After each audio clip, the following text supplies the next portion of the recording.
This is Transistor.fm.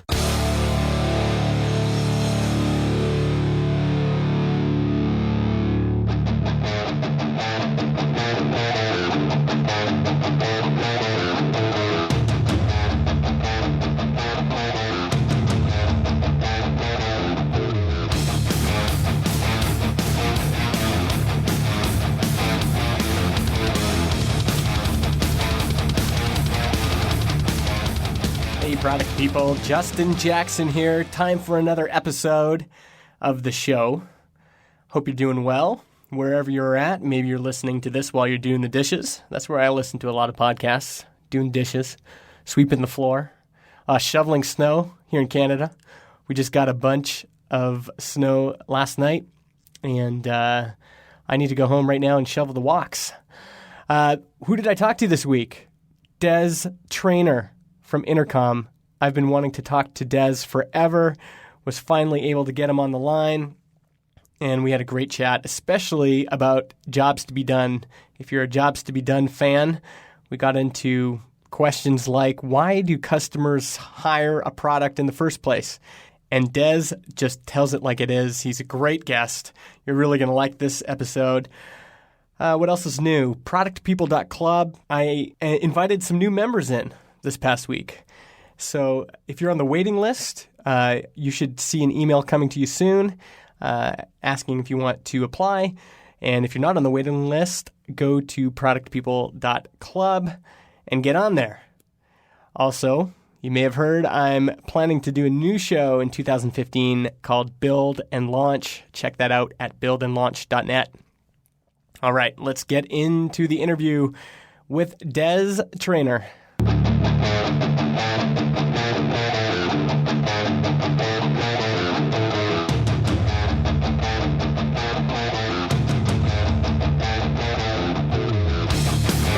Justin here, and I'm with Des Traynor from Intercom. How's it going, Des? It's going great, thanks, Justin. Yourself? I'm doing well. Now, we were joking before that it looks like we're both broadcasting from prison. I might be in prison, but where are you in San Francisco right now? Where are you right now? Yep, I'm in San Francisco, where they're struggling to deal with the first rainfall of the year, I guess. I'm based kind of half in Dublin and half in San Francisco, and right now you've got me in San Francisco, which is what makes time zones work for events such as this. Yeah, that's perfect. And has it always been that way? Has Intercom always been in both places? Yeah, so we're headquartered in San Francisco, and we're like a Delaware incorporated company, so we've been here since the start. Okay. And just for people who don't know, how do you describe Intercom? What is Intercom? So Intercom is the best way to see what your users are doing in your product and then to talk to them based on what they are or aren't doing. So what we kind of regard Intercom as a communications platform for web businesses and internet businesses of all sorts to talk to their customers. Gotcha. And you recently quoted Jeff Bezos. And Jeff has this saying where he says, focus on the things that don't change. In your opinion, how does Intercom kind of match up with that? What's the thing you're focusing on that hasn't changed? That's a good question. I guess for as long as there has been businesses and customers, businesses have needed to talk to customers. That much will never ever change. Much is the promise of the web era of zero touch sales is to some degree lived out. It's certainly true that great businesses know and talk to their customers. And if you think of modern day definitions of loyalty and churn and retention and all these issues, they all kind of have their roots in the fact that we did two significant shifts in how business is done in the past decade and a half. We moved from people who know their customers to people who call their customers a hit or a page view. And we also moved to business models such as software as a service where your entire commercial engine depends on recurring revenue, which means that for businesses such as say ours in Intercom or say any typical SaaS company, you're actually your entire business relies on the fact that your entire user base isn't going to cancel that month, right? Yeah. which is kind of scary in comparison with a lot of businesses where like, you might have a lot of upfront revenue for selling cars. January is a busy month, and the revenue you pull in could last you many, many times. Like most SaaS businesses are based upon an assumption that everyone's not going to quit that much, because if they do, the entire business is broken. Yeah. So we've done two things interesting in the last decade and a half, as like with the advent of the internet and like online businesses. We've moved to like zero or very low touch sort of customer relationships, and we've also depended more upon customer loyalty than we ever have in any point in history ever. The two of them added together is not really a great thing, because we're not treating our customers particularly well. In fact, we measure them. We measure their contacts in things like the cost of goods and services required to serve a customer, and we see it all as a cost center. Whereas in reality, it's what we actually depend on for them to stay loyal, to keep using it. So what we depend on that hasn't changed is the value of customer loyalty built upon a good relationship between a business and a customer. That hasn't changed. Its importance hasn't changed, and the success of it proof that the need is still there. Yeah. And in early SaaS days, there was definitely this idea that you would have very low touch sales. And in fact, the dream for a lot of people was that they would never have to talk to the customer. Yeah. And so do you think maybe in the beginning that was true, or has it always been true that you have to have a lot of connection with your customers? I think there's a couple of things at play. Like, I think not talking to your customers was always a pretty pathological thing to do, because you would have like, it doesn't like, I don't believe that you could create a successful business having never spoken to a customer, or having never understood. And even if you are doing the whole self-design, scratch your own itch, you know exactly what you're doing, who gives a shit what the customers say, rah rah rah. Like, customer feedback is still the oxygen upon which product decisions are built, because otherwise, how do you even know if you're right? So I think it was always a kind of a myth that you could get away with it. But I also think that in the earlier days, there wasn't as much opportunity. Like, if you wanted to use a CRM, there was probably like 2 of them online, Yeah. And if you wanted to track time online, there was probably like 3 choices. So customers were making a choice between like desktop software and the web, or they're making a choice between upfront expense and SaaS. And they were willing to trade a lot in terms of how they're treated or handled by a business, because they weren't spoiled with choice. Today, the opposite is true. There are literally thousands and thousands of SaaS businesses, like many, many tens of thousands, I would guess. And there are also no matter how, even if you are a time tracking tool for left-handed dentists in Oslo, I guarantee you someone's looking at your money and going, shit, they're doing well. We should build a time tracking tool for left-handed dentists in Oslo too. So it's definitely a thing that that competition has upped. And the other thing that's sort of changed, in my opinion, is like I really believe that customer service and customer relationships is kind of like the new competitive edge. Everyone is getting to everyone has SaaS businesses. Everyone's using the same frameworks. We're all using the same fucking jQuery effects to fade and shadow, and we're all reading the same Dribble sites and copying the same whatever font is new. Oh, you use Roboto, we use Open Sans, and we're all copying the same gradients and shadows and drop downs and all that sort of shit. So I think the competitive edge of design, and this is a good thing, I'm not being cynical here, it's become the case that most software that's being produced today is reasonably it's infinitely better than it was 5 to 10 years ago. And our customers' ability to consume and value that design hasn't really changed. So we're getting to the point where possibly design is getting to a good enough point where there's always going to be room for innovation. You'll see tools like, I think, Wire, that chat app that launched yesterday.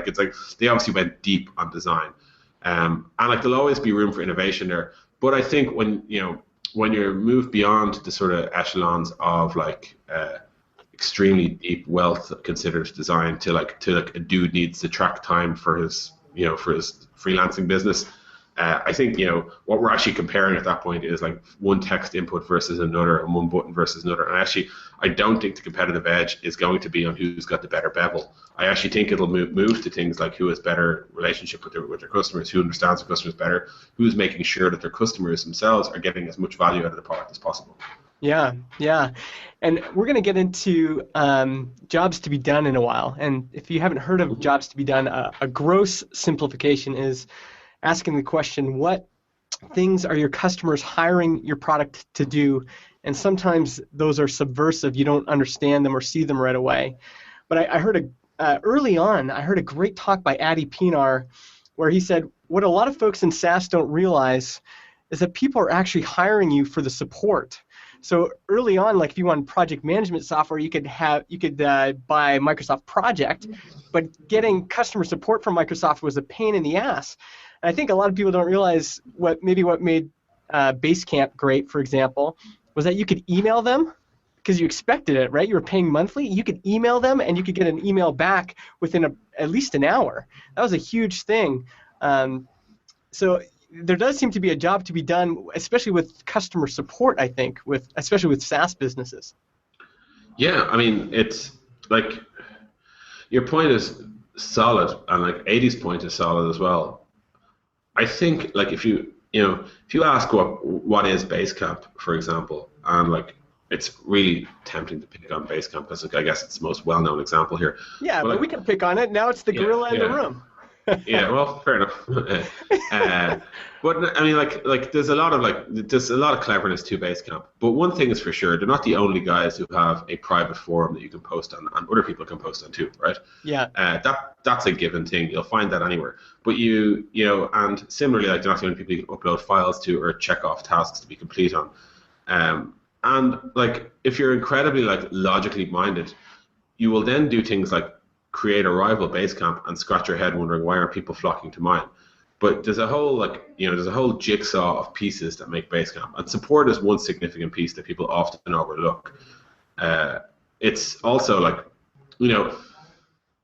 I think being able to reply to people within an hour or within 15 minutes, or I think they recently boasted within 1 minute, is like it's definitely part of the package, Yeah. And it, there's no doubt like if 80 says people hire you for support, that's definitely true. They also hire you for education and guidance and, hold my hand, teach me how to run a project. What's a good kickoff message to write? And Basecamp does all those things. And I think like these are the areas, like Cathy Sierra made this point a while ago, like that, if you want to have the actual best project management tool out there, that's a pretty big fucking ask. There's a lot of them out there. There is a lot. You're talking Trello, Asana, Basecamp, and like 500 other ones, and like whatever's in this year's YC class. And like I guarantee you, there's some pretty hot shit coming out. Yeah. But if you want to ask, how do I make people really, really great at managing projects? Well, actually, the answers come to you a lot quicker. And it turns out you don't need to be literally hiring Apple-esque designers to spend decades working on push buttons and stuff to get there. There's actually the gap or like the room for improvement there is way more significant. So I think it is true that people hire your product not just for what they experience URL by URL as they click around, but also for the entire picture. It's things like it's the blog, it's the help, it's the docs, it's the live chat, it's the fact that the CEO replies on Twitter, all those things, Yeah, I've actually been thinking about. I think people have different core motivators in terms of why they hire a product, and this is still pretty raw in my head. But one thing I've been realizing lately is that. So, for example, for myself, I think relationships are a pretty big motivator. Mm-hmm. And when I kind of look back over a lot of my product purchases, or even the brands that I get really passionate about, a lot of it has to do with me having a relationship with somebody there, the founder or the CEO, or maybe even just feeling like I have a relationship with them, listening, like reading their blog posts and things like that. And it's interesting, I would hire a project where I know the CEO over, maybe something that is perfectly designed. Do you think that kind of plays into it too? Sometimes there's different kind of motivations behind how different people buy. Yeah, so there definitely is. I think there's like emotional motivators, there's like functional motivators, there's like personal motivators. There's all these different things that influence it. Like when you say you buy something because of who's involved in it, it's actually what you're doing there is applying like a simple principle, and that principle in my head is like that quality is fractal, right? Yeah. So like I'll give you an example of quality is fractal. I can see some soft mats behind you that are there to absorb sound so that the recording of this podcast is good, right? Yeah. The fact that I can see those mats, I can infer a lot more things about the type of podcast you run just from seeing a mat, right? Yeah. Because you care about putting mats in the room, you care about the site, you care about the introduction, you care about the advertisers and the sort of how you shout them out in the middle of the podcast, and you care about the listeners, and you'll never sell the mailing list and all, because you actually give a shit, right? And I really believe that, like, and Nathan Barrows made this point ages ago in a blog post that's long since disappeared, but like he said that quality is fractal. You can literally judge, and by fractal I mean it displays a quality of self-similarity. Any single piece of it is like all of it. So if you're making a decision that you want to use a product because you know the CEO to be good, it's just basically, if you know the CEO is not a dickhead and he's not going to stand for bullshit and he's not going to, like, do anything sly or mischievous, he's not going to sell your data, he's not going to do anything that you don't want him to do. You also know design in the room, and he's not going to be happy, he's not going to hire bad people, he's not, who are likely to put bugs in the product.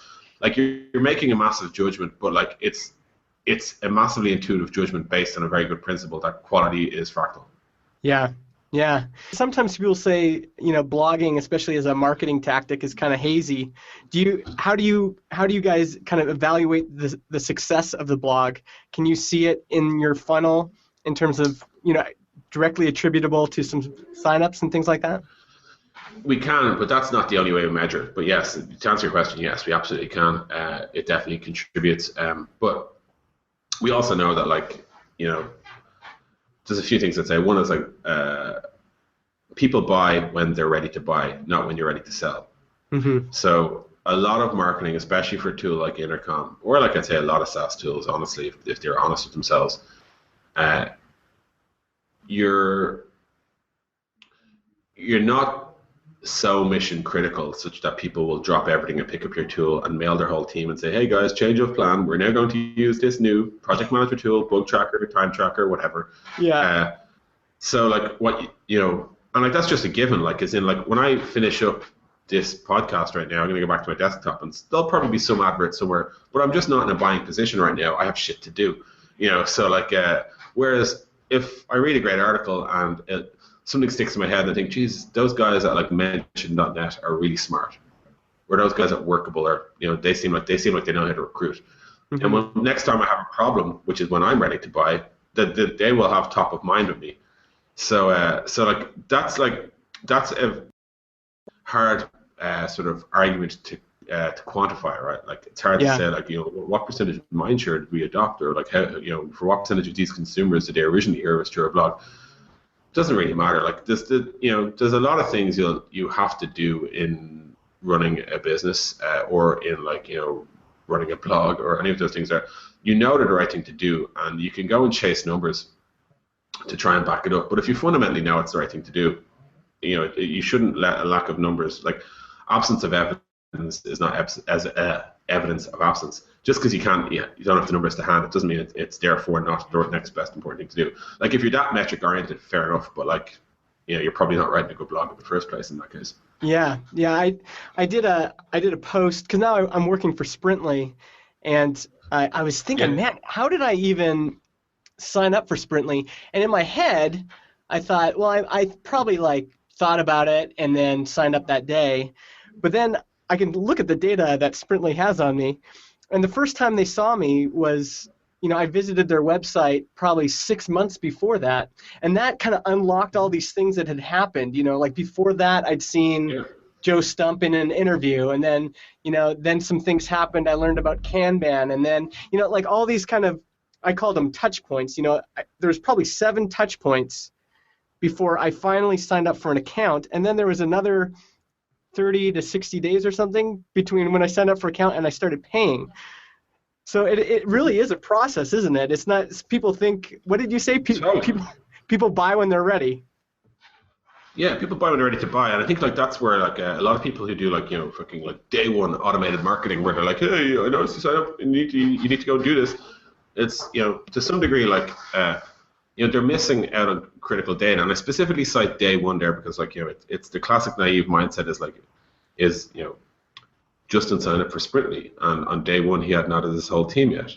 So let's get him to do that. And it's like, well, not only had he not done that, he hadn't created a project or like created any tasks or anything. He's clearly just pricking around. So let's not go heavy on the marketing stuff just yet. Yeah. And, like, another example of like that is, like, and like, you work at Sprintly, so you probably have better data on this, but I would bet that a lot of people sign up, look around, do nothing, and then 45 days later come back with 7 developers and a GitHub schedule and all this other shit. Like, because like they're looking around, they're like, yeah, this is good. All right, we'll do this for the next project or whatever. Because like, like no tool is that important that it's like drop everything. We need to totally change how we're managing this project and move it all over.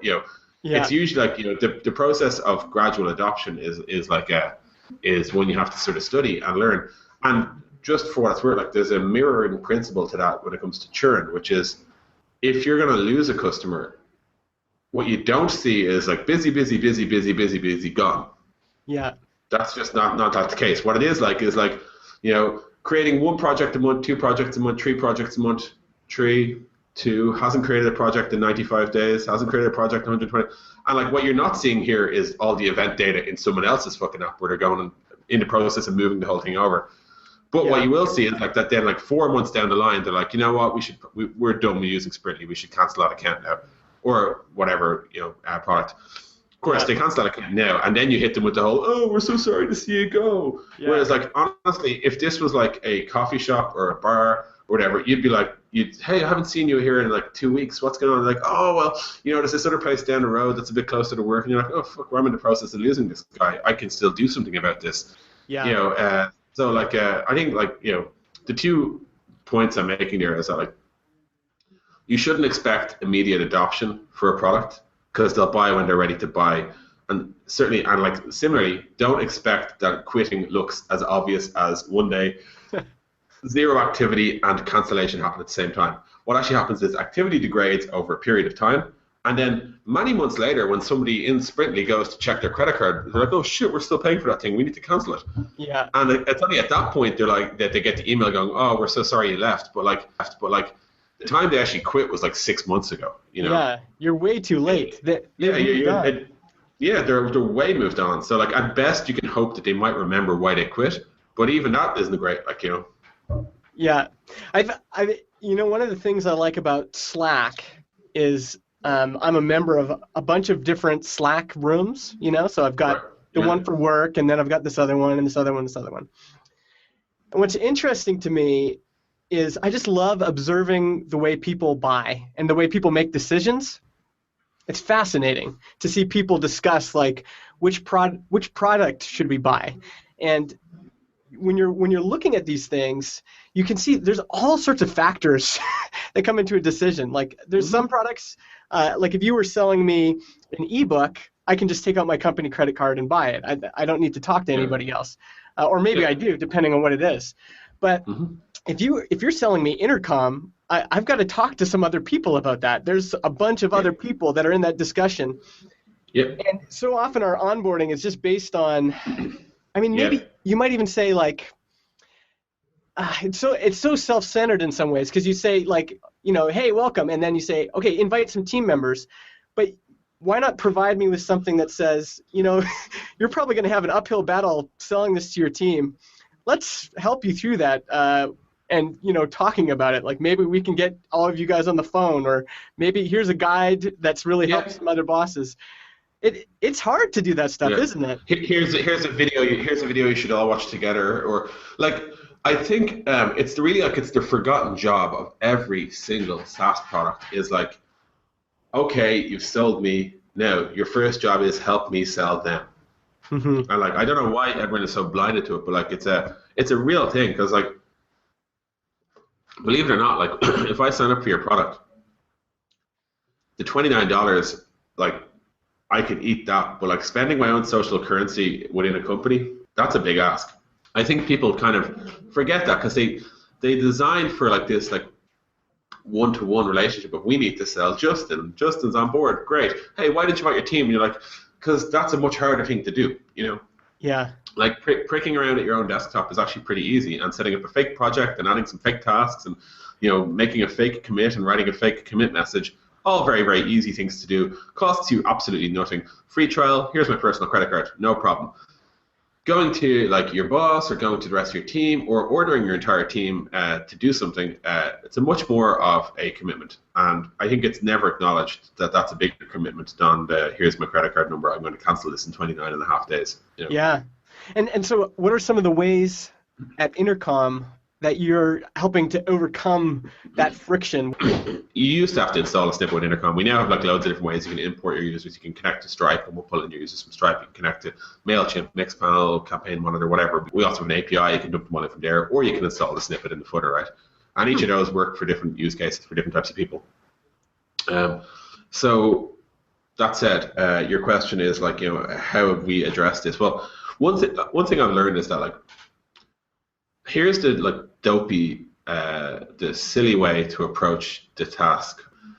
The stupid thing to do is look and say, successful customers all have added at least 3 teammates. So let us force every new customer to add 3 teammates. And that will actually get you some success. So it's not 100% stupid. In fact, it's not stupid. It gets you some success. It's an incremental win in the greater scheme of things. But it's ignoring the job and ignoring the sort of causation, and it's focusing purely on the correlation. So it's like, we just need to get everything to this state. So you'll get a lot of like test@test.com invites and stuff like that, because people just need to get this fucking box ticked so they can move on. Yeah. A better way to think about it is, when does it make sense for them to invite their team? So is it that they want to share this view with a teammate? Or is it that they want to assign this conversation to a teammate who's yet to sign up? Or is it that you want to forward a teammate a report? Or is it that you want to make sure that the Daily Mail gets sent to the teammate? They're all things that like people actually want to do. Because no one actually wants to add their teammates. That's like a hardware sort of like metrics-oriented problem with Sprintly, for example, right? That's your problem, that you need to have 3.5 teammates before I'm considered successfally onboarded. Yeah. My problem is I'm looking at this kick-ass report and I need my company to see it. And like you need to align these touch points so that like, so that when I do something as a byproduct of achieving something, not as a byproduct of completing your predisposed notions. Yeah. I know you had Samuel Hullock on board before, and he made a similar point, like, which is like, onboarding is about the customer's definition of success, not your definition of metrics of a successful customer. Yeah. And like Jason Fried at a point, a talk in Chicago, he said something quite interesting, which was like, it's even worth considering the notion of these concepts like teammates or like people. Like teammates is something that Basecamp thinks it needs, but like why do you even need an account of Basecamp to be able to use Basecamp? It's worth questioning that, because you can do the whole thing by email. And why can't you complete tasks by email? Why can't you just write back completed or whatever? Like these are all real things. And next year you realize, shit, we've been chasing teammates all along, whereas it's actually not teammates we want. Teammates is actually a dumb proxy for valuable engagement with more people other than yourself. And maybe that's what we should be talking about, Yeah. So like, there's like lots of ways to come at this, but I think like I divide the world in kind of like onboarding 1.0, which was like tool tip is like, check out this button, check out that button. If you click this, it drops down. And then onboarding 2.0 was like the LinkedIn fused, like your profile 65 to tweet. Now it'll be 70% complete. That's onboarding 2.0. I think 3.0 is going to take a step back again and say, right, let's talk about customers and their success. And let's make sure customers achieve their success through doing things that they need to do. Yeah, and even does that make sense? Yeah, exactly. And the reason I love thinking about this, and it is hard, because it's easy to, when you have a product, you're always just thinking about, like, your head's down. You're thinking about, how do we get this thing to work? Like, how do we get more users? How do we get more money? Mm-hmm. And what I like about all this talk about jobs to be done and onboarding and all these things is it's kind of forcing us outside of ourselves and forcing us to be more and more other-centered, so more and more focused on other people, and saying, well, hold on, like, let's really examine, like, what does this person actually want? What does this person actually need? What is this person actually hiring your product to do, as opposed to what you would like it to be? And you only need to, like, sit in an office for a while and just observe people. And pretty soon, you'll see, like, the head of engineering poke his head out of his cubicle and go, "Hey, Justin, what's this thing you just invited me to?" Like, and then you realize, like, these little things you put in your app, like invite a team member, they've got huge consequences. Like, now the head of engineering is saying, "Well, what is this stupid thing you just invited me to? Like, I don't want to look at this. You're interrupting my day. You're filling up my inbox." And all these things actually do matter. They're not just little bits that we send out.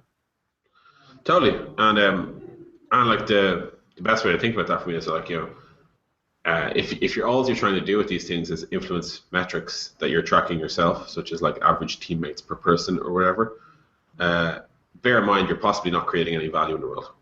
You're possibly just influencing metrics, like you're metric hacking or growth hacking, you might say. Like it's, you're focusing on the measurement, bypassing what it's actually a proxy for. Yeah. How do you track customer success at Intercom? It's pretty base. I mean, like, it's funny how, like, I used to give a talk where people would ask, like, you talk a lot about, like, finding out what the customer needs to do. How do you do that? And I'm like, have a guess. And they're like, well, I mean, emergent metrics, latent covariance theory by analyzing two statistical groups and looking for an adjacent matrix. And I'm like, not quite that. No, didn't understand a single word there. We have a really interesting technique here at Intercom. We ask our customers what they're trying to achieve during their trial. And surprising how often that works. But can they articulate it? Because sometimes when you're asking people, what do you want to achieve? It's something that's difficult. I guess it depends on how you're doing it. If you're just doing it in a form, Yeah, if you ask them, I guess this comes down to how you value your customers, right? So we don't ask every single person, what are you trying to do? But we do ask them when they meet certain criteria, like if they look like they're going to be a useful, valuable customer. And by that I mean like they're not like a long-term free user, or like they're not like, they're not clearly like a student project, in the University of Utah or something like, but if they're actually, if they look like a credible customer and you really want them to convert, great thing to do is say, hey, I mean, what is the purpose of a trial, right? The purpose of a trial from a user's point of view is, I'm signing up for this like $99 a month Sprintly plan, okay? And I'm doing this trial because I'm trying to work out, is it worth $99 a month? And in my head, I have some definition of what is worth $99 a month. That definition is usually closely tied to a problem that I'm experiencing that I would definitely pay $99 a month to get rid of. Yeah. And if you ask me what that problem is, it could be something fluffy and abstract, like I want to see if my developers can speed up, right? I want to see if we can get faster at shipping. Or I want greater clarity into my roadmap. Or I don't know what the hell anyone's working on, and I heard you guys can fix that. Yeah. And like you'll get some version of that. And now you realize, well, if in 30 days' time he doesn't have greater clarity into what the hell everyone's working on, or she doesn't have a faster development team, or he doesn't have like a good understanding of the rate of bugs that they're producing per month or whatever, they're not going to see this $99 a month value. So they're going to quit. They're probably going to quit way quicker than that for what it's worth. They're probably going to quit like day 6 when they've played around enough and haven't seen anything. You're only going to mail them on day 31 because you're not watching what they're actually doing, Yeah. So like you've tried to find out what their definition of success is, and you're totally right. Like you won't get a clean definition of, well, if I can have 7 people on board, plus I have 2 plus or minus 3 projects like activated, and if I'm seeing increased engagement across all my, that's not what they'll say. They'll give you some like sort of short glib. I hear you guys are good for changing speed of our developers, or you guys, I like that roadmap view that you do. You're like, all right, cool. You now have an ambition, and like what you'll see is like that. Depending on how you market Sprintly and depending on like what the awareness of it is in the world, these things will start to converge on certain jobs, right? Yeah. This is where we can, I guess, talk a little bit about jobs. But it won't be the case that 1,000 different people have 1,000 different goals. Okay, yeah. And if it is the case, you can usually abstract to the level and find a common similarity. For example, like I'm sure Basecamp is used to manage weddings and home redesigns and software projects and website designs. But like to some degree, it's like I want to get everyone on the same page, or I want to get everyone like looking at the same screens or whatever. And it's similarly for Sprintly, like it might be like, well, we've got this defunct product team that aren't doing anything good, and we want to get them fixed. So we want, I'm trying to bring this in, but like you can abstract that to, I want to see an improvement. I want to be able to measure improved performance across the software team or whatever. Yeah. So you'll abstract to a certain level to a job where you're comfortable, right? Where like the job is definitely something you believe your product can do. And there might be more, and in fact, there will be more than one job typically. Like if your product isn't in any way deep, it'll do more than one job for people. You might have like 1, 2, 3, 4, 5, whatever. And you can start to like loosely bucket these people. And you can sort of say, right, well, Jeanette from like whateverapp.com signed up, and she is in the improved performance, or she's in the roadmap job. So is she gonna get to see this roadmap? Well, what does she need to do to see a roadmap? Well, she needs to add at least 10 projects or 10 people or whatever, and then you can start to have that dialogue, and like you can actually frame your messaging schedule now much more precisely using her words back at her, like things like, hey, I bet you'd be interested in seeing this this roadmap overview. Reminder, here's a screenshot of it. Here's the best way to get there. Here's 3 things you should do. My name is Justin. Let me know if I can do anything to help you get there. Otherwise, I hope to see you there. And like you'll be surprised how much more that effective is versus it's day 10. Now you need to blah blah blah. So yeah. I think we should get into some other examples because I love the examples. And so the last 10 minutes here, one job to be done that I've observed over and over and again is, and this is going to be very specific, but you can generalize a little bit. I want to look impressive at a meeting. And so just this idea of, like, if you sent me an email, just said, hey, if you're ever heading to a meeting, click here, print off this report, and you'll be able to show your team your roadmap for the next 3 months. That right there is worth, in my mind, is worth like thousands of dollars because that's like my job. I want to look good in front of my peers. Yeah. So that's what I see over and over again. I'm surprised more people don't capitalize on that. This idea of people want to impress their bosses. People want to impress their peers. They want to look good at meetings. Totally. Basically, my spoiler there is that the job of every report or dashboard is to get someone promoted. Basically, that's what their actual job is. And like, you get promoted by looking like somebody who has their shit together. And a good proxy of having your shit together is having all the things you need to know at your fingertips. And like, what's interesting is you can like double click on that job and like so let's say, right, let's talk specifically about this, giving someone something to take to a meeting. Well, the data needs to be up to date, right? So you should also give them a button that pings everyone on a project and says, hey guys, I'm going to a meeting at 3 o'clock. Can you make sure you've got all your stuff up to date? And that thing, for what it's worth, should also look good on a phone, and it should be able to AirPlay and all this other sort of stuff like that lets you command a meeting, right? Because like ideally, a piece of paper is great, but what if you get to present? That's even better. So why not have it out as a keynote slide, right? Because like then you can just drop it in and say, hey guys, I've got something here. Why not have it as an animation so you can click through? Like there's all these things you start to realize when you actually know what the job is. Because when you think the job is like analytics or reports or whatever, what you go is you go and build a lot of fucking analytics and reports and shit, but you actually miss the purpose, right? Like, so like I think it's a real thing that like, there is functional energy in a job which tells you like what people actually need to achieve, such as like show hours log per developer or whatever the hell it is, right? Yeah.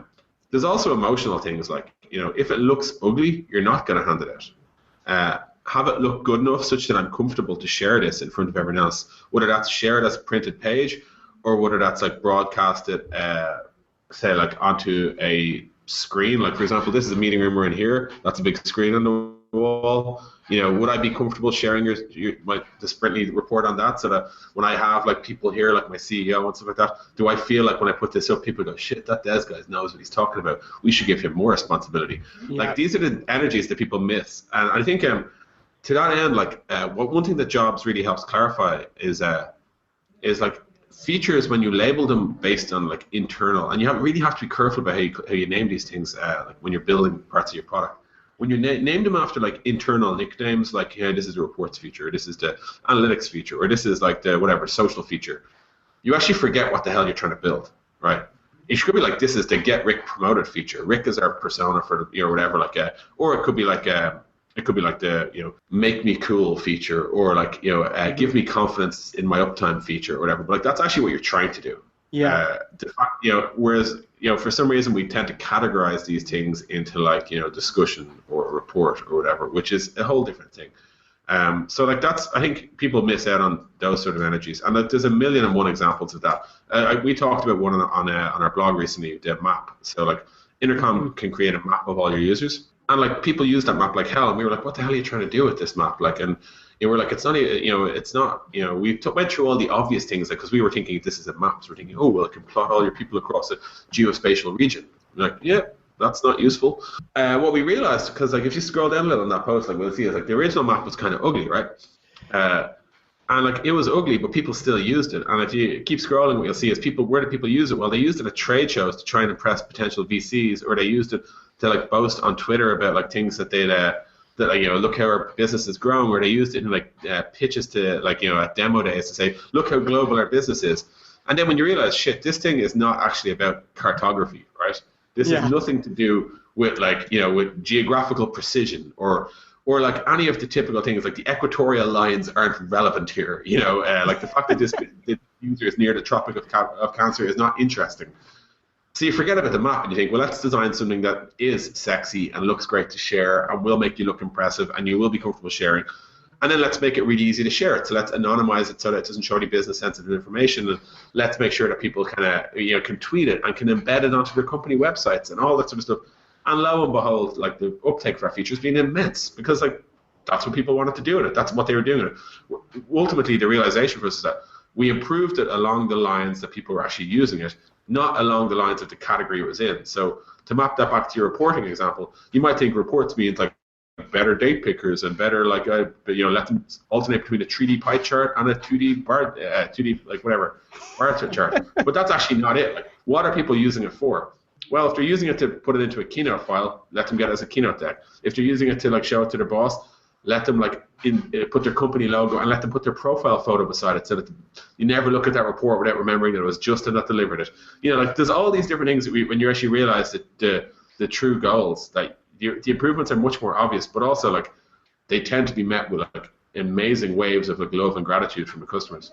Yeah. Just in closing here, what's kind of the next thing for Intercom? It's been really fun to watch you guys grow. I can't believe you're at 90 people, actually. And clearly I need to go back and look at the product again because last time I looked around, it was a little snippet you installed, but now you've got all these other ways to get yourself going. Yeah. What's next for you? Like, what do you see? Are you still focused on the software kind of world, or are you focused on all sorts of businesses now? We're focused on internet businesses. That's the best way I could describe it. So I say internet because I don't mean web and I don't mean mobile. I just mean internet. Yeah. Obviously, the value Intercom provides, it's different. Like if you were releasing a tool where you just want to like, if you're releasing a product where frankly your attitude is, if I could sell this once, great, but I never want to hear a single word from the customer. Mm-hmm. You're not in a position to get a lot of use out of Intercom because you actually don't care about your customers. Most businesses, thankfully, these days care about their customers. So like anyone who basically does any sort of business on the internet is who we're designing and developing for. And in terms of what the future holds, it's going to be like we're going to go deeper on all the jobs that we do for people. And the jobs that we do are pretty well outlined on the homepage. So I don't want to talk you through our marketing website. People can go and visit it. But like it's a pretty clear outline of the use cases of Intercom. All we're going to do is go deeper in all those, and like deeper looks like innovation in some areas, doing things that no one's done before, like removing barriers, removing complexity, removing reasons why people can't adopt. And we'll, in those areas, like it's more about resolving issues than it is about like necessarily about redefining people's imaginations. Sweet. Well, Des, it's good to finally talk to you in person. Like I said, I've been a big fan of your work when you blog at blog.intercom.io. For everyone else out there, check out Intercom at intercom.io. And you can check out Des. I think you're Des Traynor on Twitter. Yeah. Des Traynor on Twitter. Beauty. Thanks again, Des. Cool. Thanks so much, Justin. Yeah. Talk to you soon. Cool. Take care. Bye.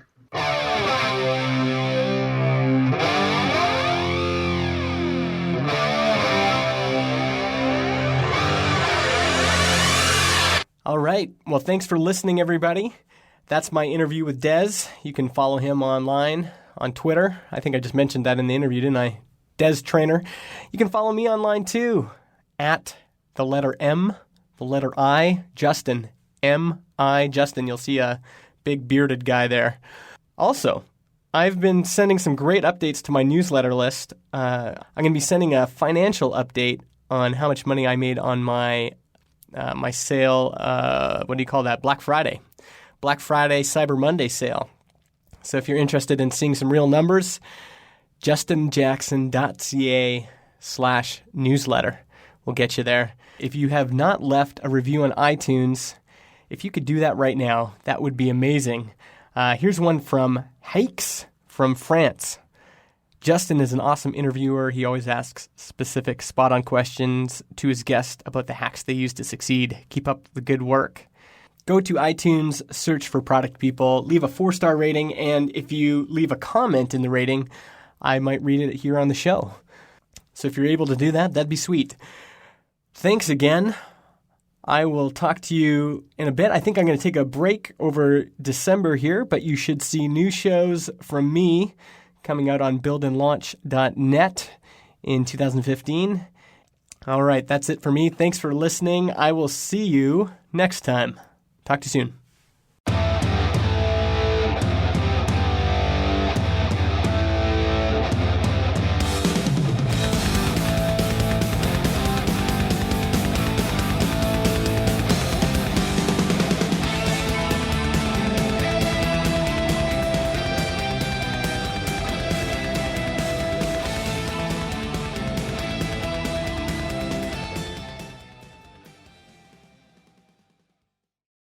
Podcast hosting is provided by Transistor.fm.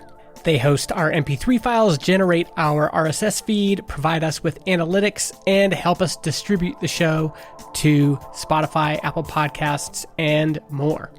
If you want to start your own podcast or you want to switch to Transistor, go to transistor.fm/Justin and get 15% off your first year.